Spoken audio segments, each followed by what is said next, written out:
دلته کې چې کله مالک روټۍ روړل ماشاءالله چاولې وي سور کړي چرګانو چې دای ته وریجې هر څه را مخکې کړل ول تاسو خورئ زه نور هر څه راوړم خو زموږ د ویلاګ د سر لازمي مخکې شیر کړئ او چینل له سره سبسکرایب سلامونه ټولو یاران دوستان ته نن چې څنګه سار ټیم شو مونږ د کودرو کار ل روان شو تاسو لیدې چې بل مرګر زما دی چې انتظار کوي ولې چې مونږ بنن هغه نوې کار شروع کوو د خیر سره مالک راتویل چې تاسو په خوشحالي راشي نو مونږ وتویل چې څه چل دی هغه ویل چې زه تاسو لنن پروګرام کوم دلته لاول را سره موټر سایکل پنچر نو ډایرک رالو دلته کې مصری ته ویل ته زمونږ په موټر سایکل یو ګوره چې سم مسله دغه پکې پنچر لګول نه پات چې کوم دی مونږ مخ په وړاندې روان شو تر دې چې مونږ چیرګړ بازار ته را ورسېدو نو دلته د مرګري ویل چې سامان کم رقم خو بني موت لیسم کم نشته د غزار د مالک کور ته ورسو ځکه چې مالک ویل چې زه تاسو نن پروګرام کوم هغه د غرمې پروټي کې بلکې د ماخام پروټي کې نو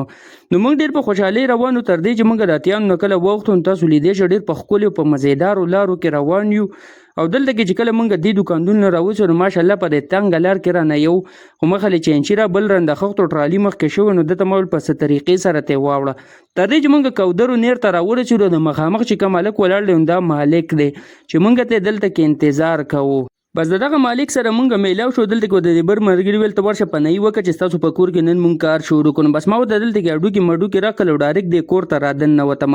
تاسو لیدې چې د مخامخ چې کومه برانډه تقریبا 1500 فوټه برانډه مونږ پکې راجا ماشين می د خیر سره ولاړ په دې کې بوس مونږ د خیر سره کار شروع کوو زما د بل پارتنر دلته کې تارونه مارونه راواسو کنیکشن غستلې شروع کړلو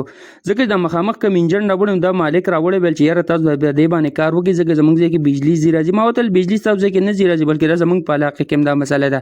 د کنیکشن اغستونه پاس او د پیپ لګول نه پاس ما خپل ماشين سٹارټ کو راجا مې سٹارټ کو ما بل چیرې کار شروع کوم او بل مرګري مې راته ویپر واخو پدې کې چې کم دنو د بجلی کنیکشن کې لګه مسله د انجن خراب شو بس پدې کې ز په ریکارډ کې دلته کې خپه سور پرې وتم پدې کې مالک ناشته راوړه ول راځي چې دا ناشته وګو داغه نه پس بر کارونه کیږي مونږ چې کله ناشته خو مزیدار او خپه سور سره وکړم داغه نه پس رالم د بل پارتنر مې ماشين نه خیر سٹارټ کو او حسن به يم را رسیدل چې هغه مونږ ته انجن ټیک کو نو تاسو لیدل چې دلته کې زړه ډیر ښه خوشاله مې ډیر په سور کې یم ځکه چې کار خ په خوان سره روان دی ډیر زیات مزیدار دی خو په دې کې حسن به تما وکړل چې هغه ویپر راغز اوس به تاسو وایي چې د مسله تاسو مو ویل چې د انجن خراب او غیله مې راغوسته هغه سره مې غپې شپې لګولې په دې کې مالک ویل چې روټي تیار ده راځي ماشاءالله مالک ډیر خپل روټي تیار کړی وو خو ما سکول ډرینګ سم سره راغوستو ته دې ځکه چې کله حسن به روناړی چا تکړه ماته ویل چې ډیر زیات خپل ډیر زیات مزیدار ریجی راغلی پاسه په سور کړه چرګ میخو چې ډیر زیات خوند دی وکم ما هم روټي د روټي خپل نه پات چې کم د حسن به خپل کور ته لړ مونږ دلته کې کار شروع کو ځکه چې دا کار به مونږ فائنل کولم په دې ځکه کار نم چټي وکړل پیلنګ پکې لګ ډیر راغلی نو پیلنګ مول وک موبایل شیر د کار د کولې ښکاری کته سوې چې مونږ تاسو په کورونو کې کار وکړو په ټیک ټاک کې سرچ کوي علي ماربل پالیس زمونږ آی ډی تراشي دا غن تاسو زمونږ د واتس اپ نمبر غستل شي